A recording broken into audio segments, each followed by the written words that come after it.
In today's Reddit story, I'm pregnant, but it's not yours. My wife smirked, demanding a divorce and alimony. I just nodded and let her think she won, until the day her church received the DNA results and labeled her an adulteress.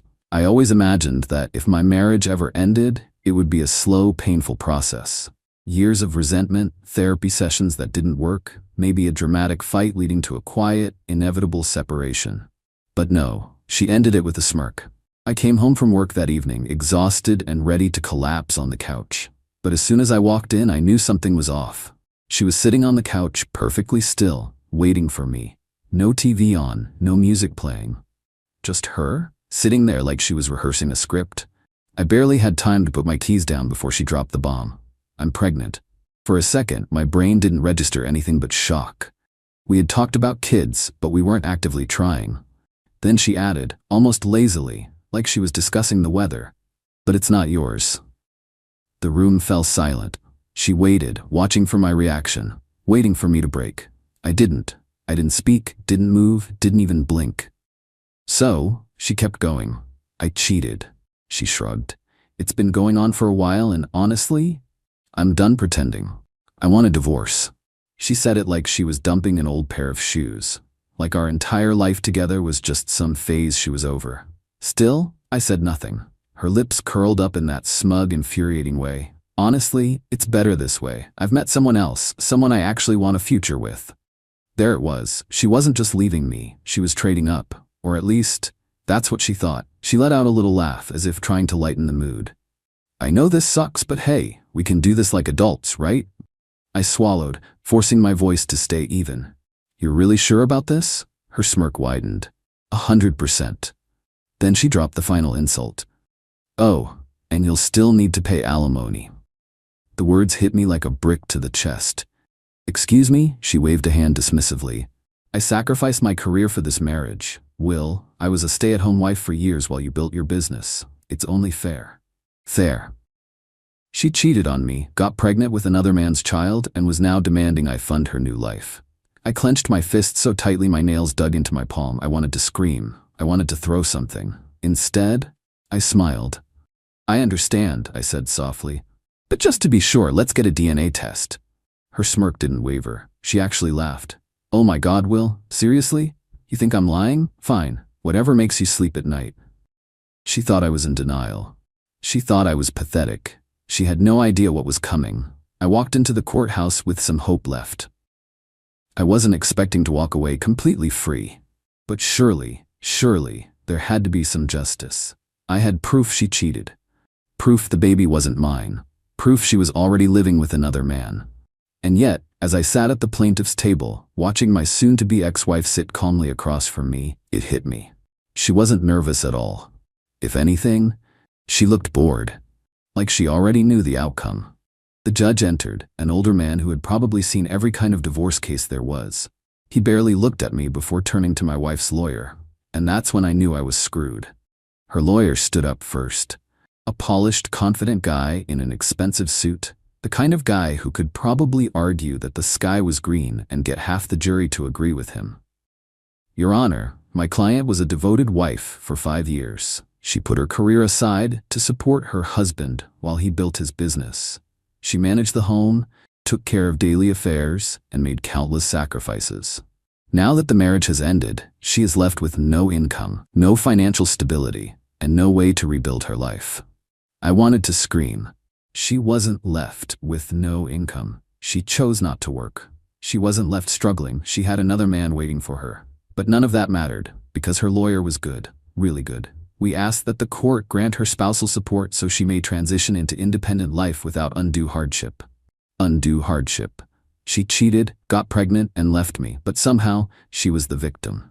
My lawyer, Mr. Bout Randall, stood up next. He was a no-nonsense guy, but I could tell he already knew we were fighting an uphill battle.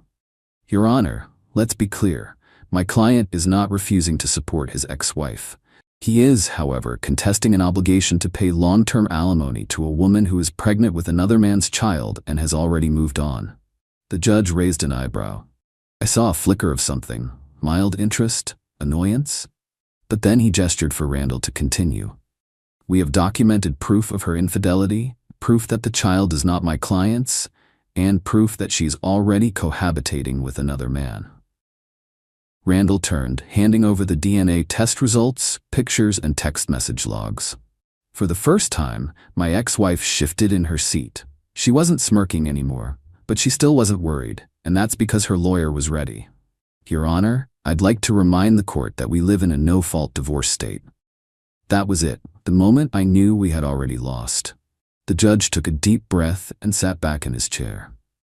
Mr. Daniels, he said, looking at me for the first time. While the court acknowledges the infidelity, state law does not consider marital misconduct when determining spousal support. I swallowed hard.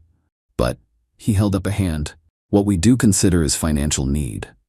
I clenched my fists under the table. Your wife has been financially dependent on you for the duration of your marriage. She has no current employment and limited financial resources. It would be unjust to leave her without any means of support while she reestablishes herself. I almost laughed. Reestablishes herself? She was already reestablished in another man's bed. But the judge wasn't done. Given the length of the marriage and the financial disparity, I am granting her monthly spousal support. Mr. Daniels, you are ordered to pay alimony in the amount of... I barely heard the rest. I just sat there, stunned. Meanwhile, my ex-wife slowly turned to look at me, and she smirked. I'll never forget that look on her face. The way she crossed her legs, her manicured fingers tapping the table like this, was all just a minor inconvenience to her. When the ruling was finalized, we walked out of the courtroom in complete silence. I was still trying to process everything when she let out a dramatic sigh and stretched. That was exhausting.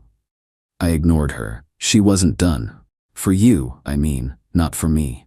I clenched my jaw, refusing to take the bait. She pulled out her phone and, right in front of me, called her new boyfriend. Hey babe, it's done. The divorce went through. Yeah, I'm getting alimony. She giggled and glanced at me. Told you he wouldn't fight back. That was it. That was the moment I decided. She thought this was over. She had no idea what was coming. She thought she had won. She thought I would walk away defeated, broken, forced to finance her new life while she played house with her affair partner. She thought I'd be humiliated, paying monthly for the privilege of being cheated on. She thought she'd ride off into the sunset while I rotted in bitterness. She was wrong, because what she failed to understand was that revenge isn't about reacting in anger. It's about patience, it's about strategy, and I had a plan that would make her regret every single decision she made. I didn't blow up. I didn't scream at her when she smirked her way out of court, flashing her victory smile like she had just won the lottery. I didn't react when she sent casual texts reminding me that my first alimony payment was due soon. No hard feelings, right? Just the way things worked out. Hope we can be civil. Civil? I clenched my jaw so tightly I thought my teeth would crack. But I didn't reply. Because anger is predictable. And predictable men don't win wars. I needed her to think I was broken. And so I paid the first alimony check on time without complaint. And I waited. My ex-wife was more than just religious. She was devout. She wasn't just a member of her church, she was a leader. She preached about loyalty and marriage values. She hosted women's retreats about building a strong Christian household. She had convinced everyone that she was a woman of pure morality. And that was her weakness. Because while the law might not punish her for being a cheating, manipulative, gold-digging liar, her church would. I didn't make a scene. No, I did something far worse. One Sunday morning, I dropped off a sealed envelope at her church's front office, addressed to the pastor and church elders. Inside, a certified copy of the DNA test proving I wasn't the father. Screenshots of her texts admitting to the affair. Proof that she was already cohabiting with another man while demanding alimony from me. A letter written politely and respectfully stating, as a member of this congregation, I felt it was my duty to bring the truth to light. I trust the church will handle this in accordance with its values. No drama, no confrontation, just cold, hard facts. Then, I walked away and waited. Step 4. Watching her life implode. I didn't have to wait long. The next Sunday, my phone started blowing up. First a text from an old church friend. Dude, what did you do? The whole church knows. It's bad. Then another. She just got pulled into the pastor's office. She's screaming at the elders. And then, she called me, I let it ring. Then she called again and again and again. By the 7th missed call, I finally picked up. And oh, was she furious. The second I answered, she exploded. "You sick freak, you did this to me." I leaned back in my chair, sipping my coffee. "I have no idea what you're talking about. You sent them the DNA test. They know everything. My life is ruined." Her voice cracked. She was on the verge of hysteria. "They called me an adulteress, Will. They took away my church leadership. I can't even show my face at Sunday service anymore. Her perfect little religious reputation? Gone. Her good Christian woman act? Shattered. She was a pariah in the one place that mattered most to her. And it only got worse. I thought her life was already falling apart. I was wrong. Because a few days later, I got another text from a mutual friend. Dude, her new man dumped her." I blinked at my phone. Seriously, that fast? Apparently, once the truth came out and she became a social outcast, her soulmate had a sudden change of heart. He blocked her number, stopped answering texts, deleted her from social media, moved on like she never existed. She had burned every bridge for this man. And now, she had nothing. She lasted 2 weeks before she caved. Late one night, I got a text from her. "I miss you. Can we talk?" I ignored it. A few days later, "I was stupid. I made a mistake. I never meant to hurt you." I ignored that too. And then, a phone call. I answered, just to hear her pathetic, shaken voice. "Will, I don't have anywhere to go. I lost my friends, my church, my baby's father left me. I cut her off. Not my problem." She choked out a sob. I just wanted to say I'm sorry." I smirked. "Cool. Good luck with your new life." Then I hung up and blocked her. Now you might be wondering, but Will, you still have to pay her alimony. Doesn't that mean she wins? Not even close. I'm rich. Alimony is a joke to me, and I just watched her entire life crumble while mine got better. So no, I didn't lose. She lost everything. And that was worth every penny. A lot of people think public shame isn't as powerful as losing money or status. They're wrong, because when someone builds their entire identity on how people see them, on being loved, respected, admired, taking that away is worse than any financial ruin. And my ex-wife? She wasn't just a casual churchgoer. Her reputation in the church was her life. And now, she was officially a fallen woman. The church elders, the same men who once praised her for being a devoted wife and a pillar of the community, held an emergency meeting about her moral failings. They didn't just scold her. They destroyed her. And the worst part? The whispers. Because while the church had an official punishment, the social punishment was even more brutal. The first Sunday after the scandal broke, she showed up to church like nothing happened. Big mistake. People refused to sit next to her. Conversations stopped when she walked by. No one greeted her. Her best friends, the ones she used to gossip with, laugh with, host brunches with, they turned their backs on her. She was officially a pariah. And if that wasn't bad enough, her parents were humiliated. Her family was deeply religious. Her father was a respected elder in the church, and her mother was a women's ministry leader. Now, her father refused to even look at her during service. Her mother wouldn't return her calls. Her younger siblings were ashamed to be seen with her. Her entire family name was tarnished, and she had no one to blame but herself. If she thought she could turn to her new man for comfort, she was in for a rude awakening. The moment her reputation tanked, he ghosted her. She tried to reach out, he ignored her texts. She showed up at his place, he refused to answer the door. Eventually, she sent a mutual friend to ask why he was avoiding her. His response? "I didn't sign up for all this drama. She's on her own." Just like that, he was gone. The man she threw our marriage away for? He dropped her the moment things got inconvenient. Because she wasn't just involved in church, she worked at a private Christian school. And guess what? Word got out. Parents complained. Administration held a meeting. And 2 weeks later, she was let go. Officially, they cited budget cuts. But we both knew the truth. No one wanted a known adulteress teaching their children about faith. My ex-wife had a full-blown breakdown after service.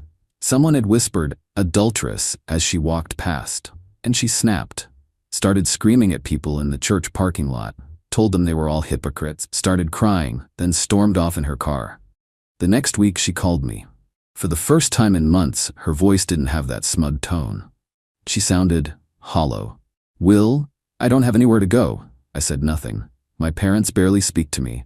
My church has abandoned me. I lost my job. And she sniffled, then whispered, he left me too. There it was. The realization that she had gambled everything and lost. The final consequence of her own choices. I stayed silent. Then she broke down completely, sharing all the things that happened to her that I just mentioned. I was stupid. I should have never done this to you. I finally cut her off. I don't care. Silence. Then a quiet, broken whisper. Are you happy now? I took a deep breath. And then I smiled. Yes. Then I hung up and blocked her. A lot of people asked me, but you still have to pay alimony. Doesn't that mean she wins? Not even close. I'm rich. The alimony barely dents my finances. She's completely alone. She's a social outcast. She has no family, no church, no job, and no future. She thought she won, but in the end, she lost everything.